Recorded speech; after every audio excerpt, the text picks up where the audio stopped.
Thank you, Janet. Morning. Morning, Keith. Delighted to be here this morning. When Tom asked me to speak, and he said it's going to be commercial bias in the room, lots of people, lots of FDs, understand the numbers. I said, that's great, I love all of that. I explained to him that in my view of the world, there are three sorts of people in this world: those that can count and those that can't. So let's. My jokes have a really long fuse on them.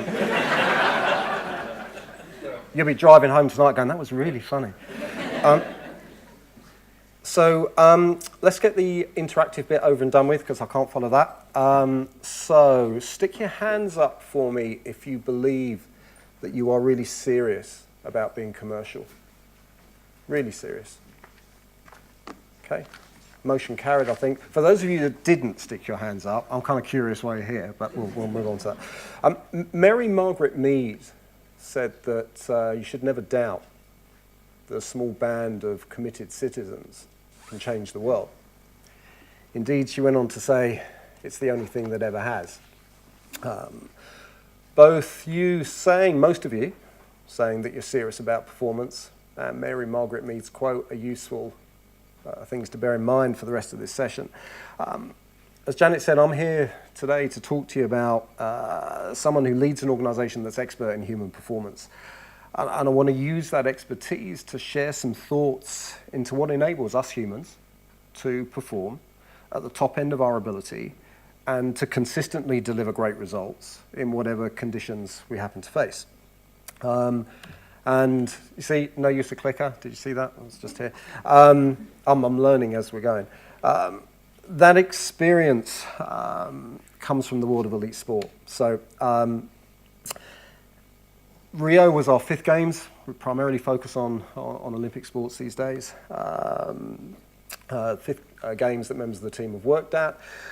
We had the privilege of being the human performance experts for the best rowing team in the world, for the best women's hockey team in the world, and for the second best Paralympic team in the world. And we spend most of our time, actually, we're in the world of work for people that have proper jobs that aren't in the world of sport, helping them perform consistently at the top end of their ability. And we do that by helping them work on how they need to think, things that they need to do, the habits and rituals that they practice, the cultures they create, and how they get the best out of one another. But really it's focused on helping them perform brilliantly in the conditions that they happen to face. So there are 2 points here, and the reason why that slide is up. First of all, point number one is that you can, when you're at school, look out the window a lot and live inside your own head most of the time and still get stuff done, mum. And secondly, you have to find your own performance truth.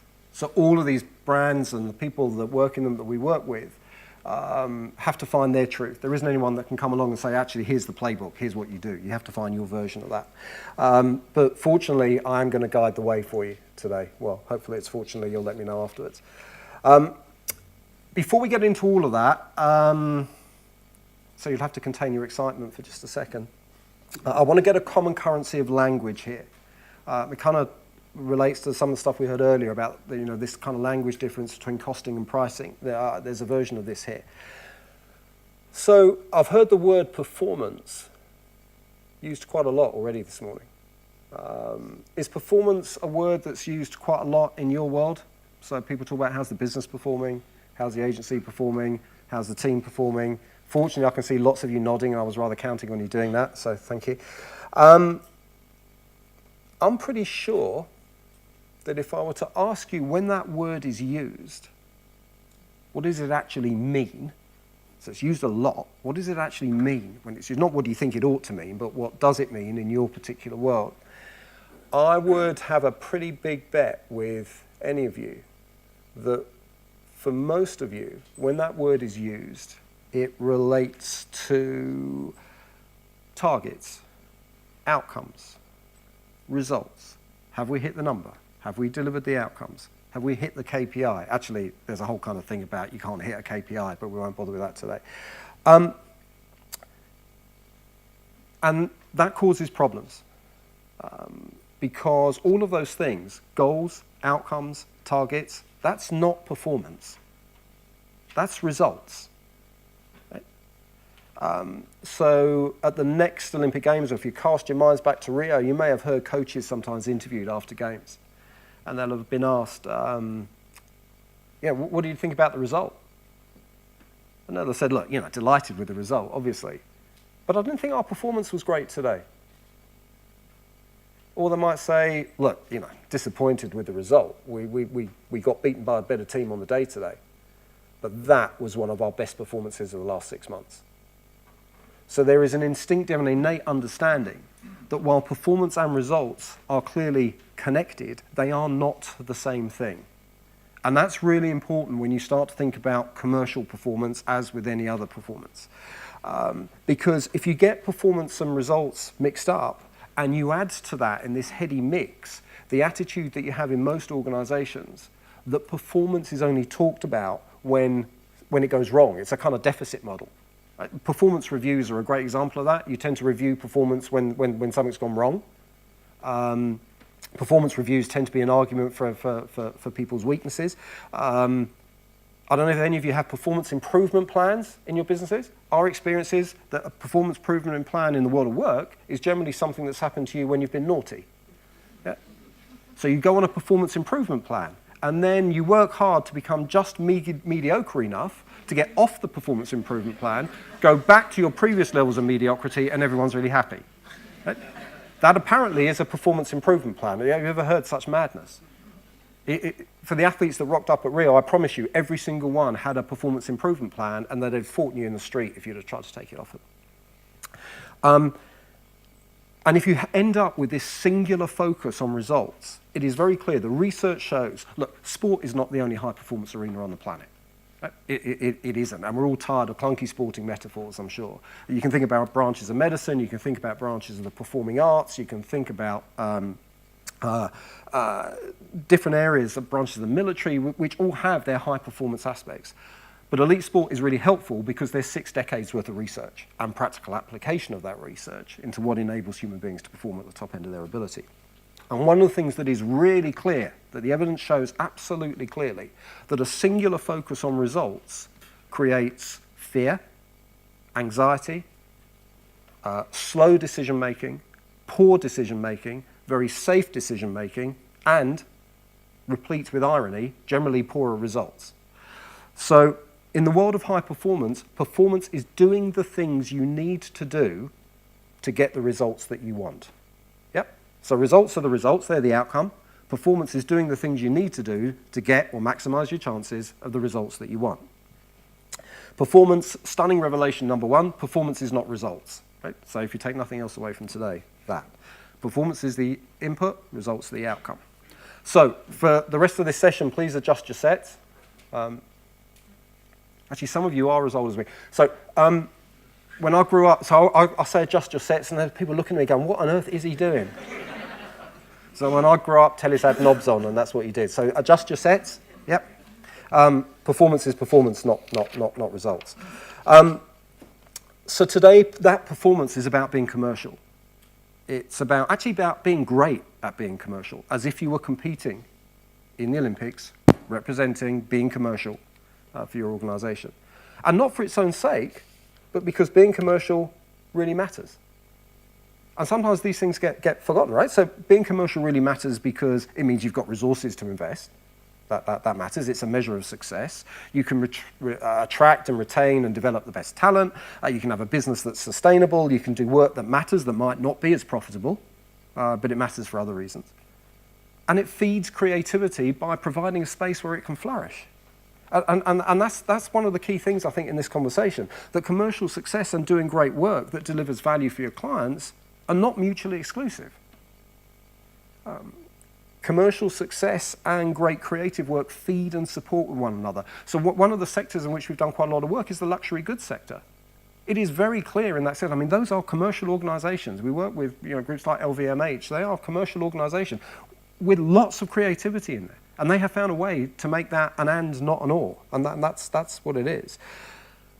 And in our world, the world that we inhabit in terms of human performance, if there is a performance challenge, and there is no doubt that combining commercial brilliance with value for the client is a performance challenge, then everyone on the team owns that challenge. Particularly, so how many of you, I'm going to do it, this is impromptu interactivity, that's quite exciting, isn't it? How many of you have kind of leader in your title or in your job description, or you know that actually you have a leadership role in where you work? Just stick your hands up for me.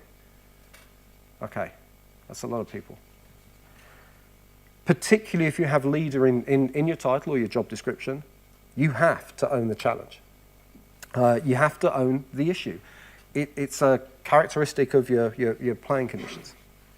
So far, that's all good. But at this point, it starts to get a little messy, practically. Because the brutal reality seems to be a little different. Commerciality is a brutal reality of your playing conditions. In the game that you have all signed up to play,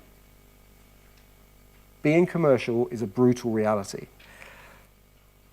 And when it's treated and acted upon like it's a performance imperative, which for everything that I've heard this morning, it is a performance imperative and a performance challenge, when it's treated with the seriousness that it deserves, good things follow, right? Not just for those that have a job around being commercial, but for everyone in your organization and for some very important people that actually aren't in the organization, like your clients. I listed them just before in that really useful way that consultants come along and list things that you already know. But the thing is, sometimes we only value those things when they've gone. Like a lot of things, it's only when we have time to think about them that we treat them with the seriousness that they deserve. And too often we only notice their value when they've gone because we haven't paid enough attention to them. My personal relationships are testament to that. When the love of being commercial goes out the front door, it sometimes never comes back.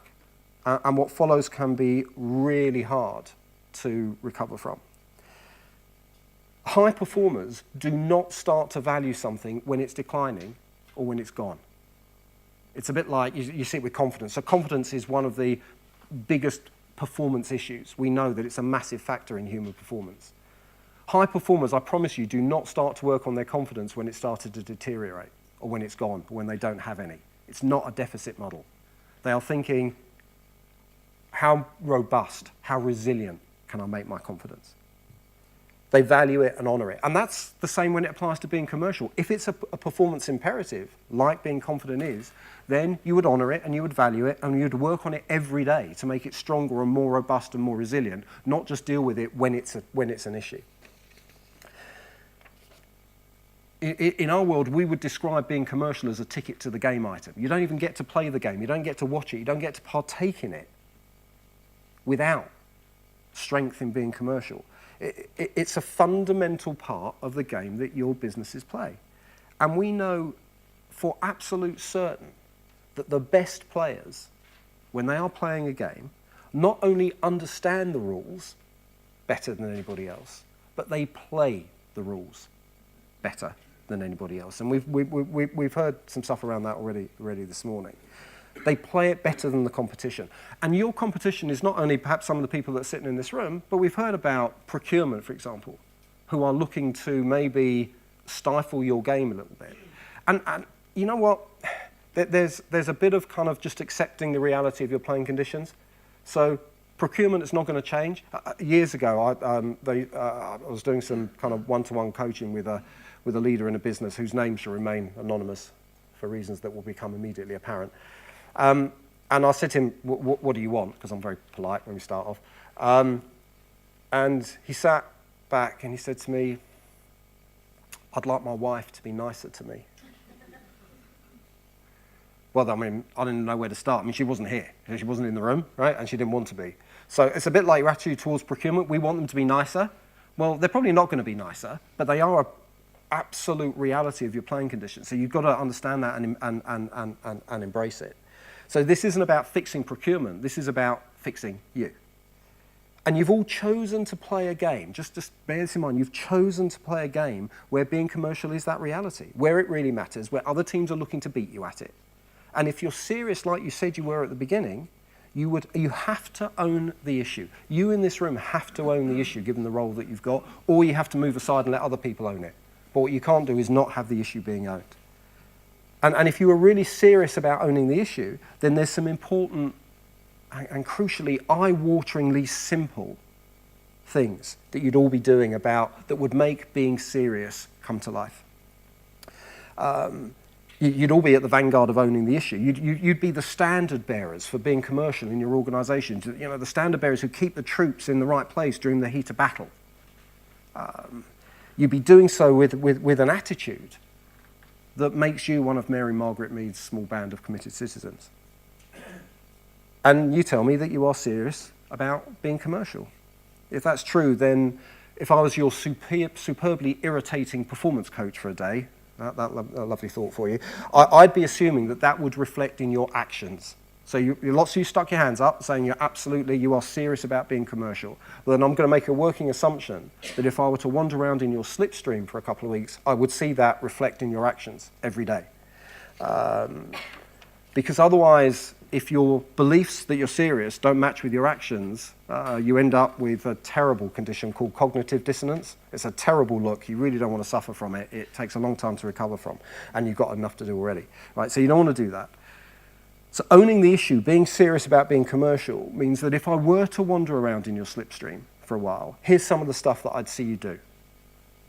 I'd see you celebrate commercial performance. Not just commercial results, but I would see you celebrate commercial performance. People doing the right things to deliver the best commercial outcome. I'd see you not only celebrate it, but I'd see you with a passion seeking to understand what they did and how they did it. So you'd celebrate it. You'd you'd lead on recognizing the value of being commercial. You would be at the vanguard saying, this is why being commercial matters. You'd be loud and proud about what being commercial does for the people in your business, for your colleagues, for your clients.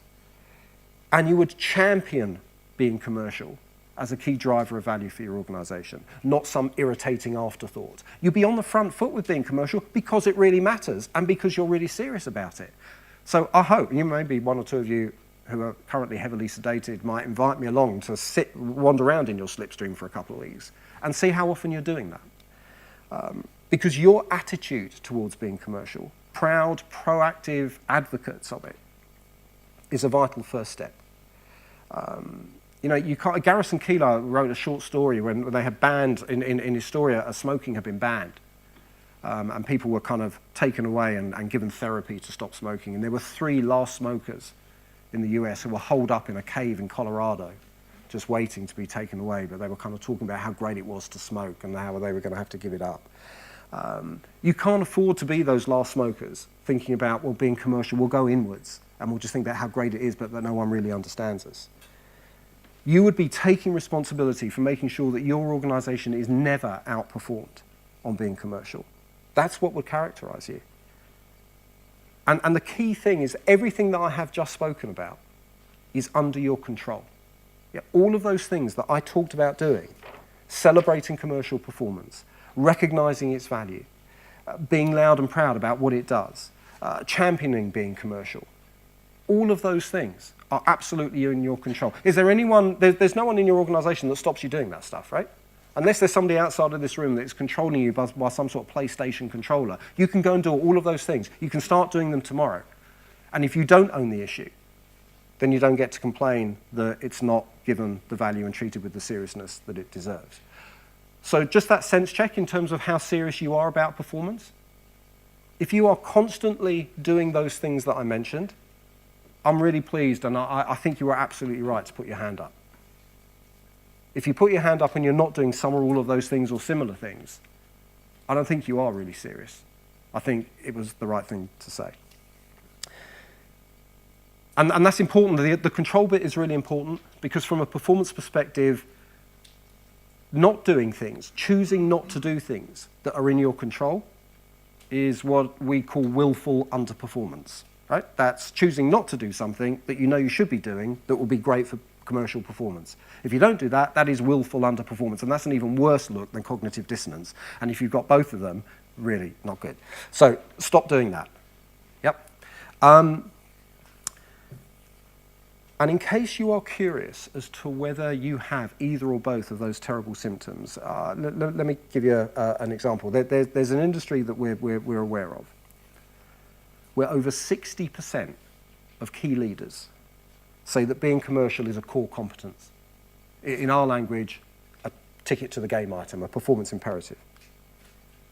And yet, in that industry, just 10% have trained client-facing staff on being commercial. That's bonkers, isn't it? Yeah. That survey's from the IPA. Yeah. That is beliefs and behaviours in a completely the opposite direction. That's deciding not to take control. And if that wasn't bad enough, I mean, what's up with the people that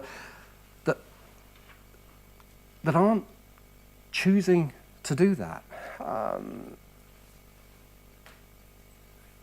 And if you're still not with me about whether owning the issue makes a difference, that same survey showed that 80% of the top performing organisations commercially acknowledged agency responsibility. In our words, they owned the issue, while 30% of the bottom performers acknowledged their responsibility.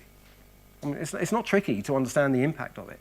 The stats are right in front of you. So if you have a friend, and I suspect you might, who's one of those 30%, you can probably recognise them, kind of sloping shoulders, talking about caves in Colorado, some sort of defeated, resigned look about them. You might want to usefully point out that that little number at the bottom of a company letterhead signifies a registered company, and that registered charities are a completely different concept. They'll thank you for it, probably. And if you choose not to own the issue by not doing some or all of those things, you will end up with the attitude and behaviour of your clients that you deserve because you're deciding not to own the issue. You'll be like, in our world, you don't get Olympic swimmers who complain about getting wet. I mean, it doesn't happen. They don't rock up in the morning and go, oh, God, do I have to get wet today? Well, you do. You chose to kind of engage in a water-based medium. You are going to get wet quite a lot. If you don't want to get wet, then you either probably need to find a different sort of sport, but you don't get to rock up here and bitch and moan about getting wet every day. If you're deciding not to own the issue and embrace it, you don't get to moan about how commercial isn't really valued around here. So you've got a clear choice. You can either start owning the issue and accept the consequences of not owning it. But you can't, those are your two choices. In our world, we see kind of two sets of people with the kind of conditions and how they approach them. You can either become expert at describing the conditions and how difficult they are, and that's an interesting expertise, but not a particularly useful one. I know people who have been in therapy for about 20 years, and they have got a fantastic understanding of all of their issues. They've still got all of their issues, but they have a fantastic understanding of it. It's just not that useful. So being able to describe how difficult the conditions are is not leading around this, it's not owning the issue. Or you can do what the great performers do, which is get on the front foot, own and embrace the conditions, and do what you need to do to perform to the best of your ability and help others do so in those conditions. So that's about attitude and behaviour, which we know from our work in high performance is crucial. So owning it through your attitude and how you lead is absolutely vital, but there are also some really clear practical steps that you can take alongside the behaviours. There's too many to mention them all today, and I think that's a good thing because I think you've got lots of things that you could do. But if you were competing in an Olympic sport and your sport was being commercial, what are some of the practical things that we would see you doing if you were truly serious about it? You might, for example, any new talent that comes in, you might be making sure that being serious about commercial performance was part of any new induction. You'd be showing them your success, your trophy room of the successes that you've had about being commercial. Because you'd be saying that's what really matters around here. You'd be explaining to them right up front that this is a part of what everyone signs up for around here. There are no swimmers who complain about getting wet around here because we've all signed up to play this game. And part of playing this game is being commercial. And here's our trophy room. That's what it means around here. So right up front, you'd be starting that dance really clear. You'd be making sure that your skill set was right? Because you can have all the belief and attitudes in the world, but you've got to make sure the skill set is there. You've got to make sure you can actually play the game. So you'd be making sure that client-facing staff particularly have a good skill set around being commercial, whether that's pricing or whether that's segmentation, or the skill set would be there. And that will be part of their development. You'd be making sure that everyone understands, particularly client-facing staff, understands the nature of the commercial arrangement that you're about to enter into. Is it a sort by price offer? Is it cost plus? Is it something that's really about value creation? And then you'd have appropriate tactics and pricing that follow all of that.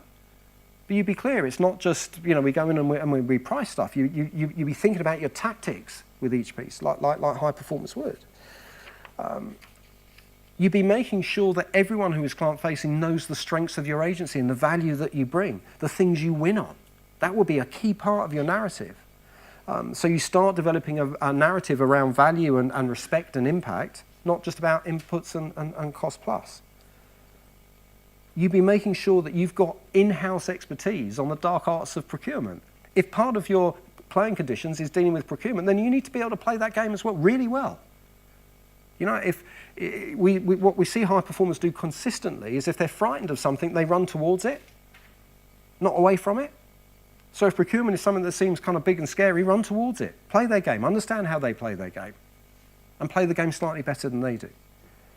And crucially, you'd be reviewing how good you were at being commercial. Not the low performance question, which is how well did we do? Everyone asks that, or some people do. But it's not a very useful question. The really useful question is how well did we do what we said we were going to do? Because that means up front you said this is how we're going to be commercial here, and you'd then be reviewing how well did we do what we said we were going to do. And when you are doing those reviews, what you see in high performance arenas is you don't just review stuff when it's gone wrong. So that's what happens mostly in the world of work. Yeah, you've had something that's gone wrong and there's this kind of in-depth review. What went wrong, who was responsible, who can we blame, all that kind of stuff. And when you post a win, generally what happens? You move on, right? Oh God, we won. Yeah, let's just move on. That's madness. What's the thing you want to replicate? That's a rhetorical question. If anyone says we want to replicate losing, just leave now. That you want to replicate winning, right? So the thing that you really want to understand is how you won. So if you've won on being commercial, you'd make sure that you were reviewing really intensively how you won, so you can do it again. So that when you're not winning, you can recover from a loss of form. It's all really simple stuff, but it does require something that I spoke to something about earlier today, just before we started this morning, which is a high boredom threshold, which I think in your industry can be a bit of an issue.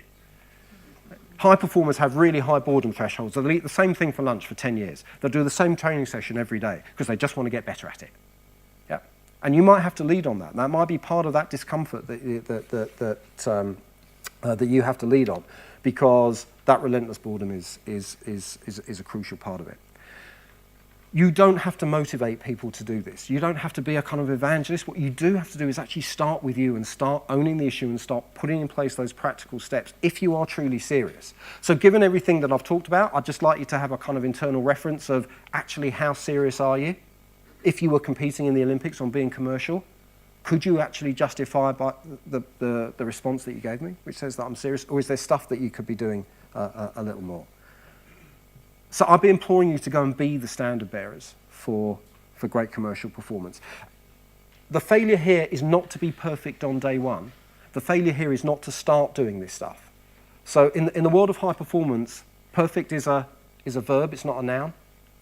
So you look to perfect a little bit every day. You don't look to be perfect the first day you start doing it. An Olympic athlete, when she rocks up for work in the morning, her governing thought is something like, by the time I leave work to go home tonight, I need to be better at doing my job than I was when I arrived at work this morning. So tomorrow, how much better can you be on leading around being commercial than you were when you arrived at work tomorrow morning? It's that relentless small progress attitude that is crucially important. You don't have to be great to get going, but you do need to get going if you want to be great. It's that kind of thing. I hope that's been useful for you. I'm going to hang around, so if there are any questions afterwards or over coffee, come see me, let me know. Go be the standard bearers for great commercial performance and start leading and owning around the issue. Really practical stuff. Thank you for listening.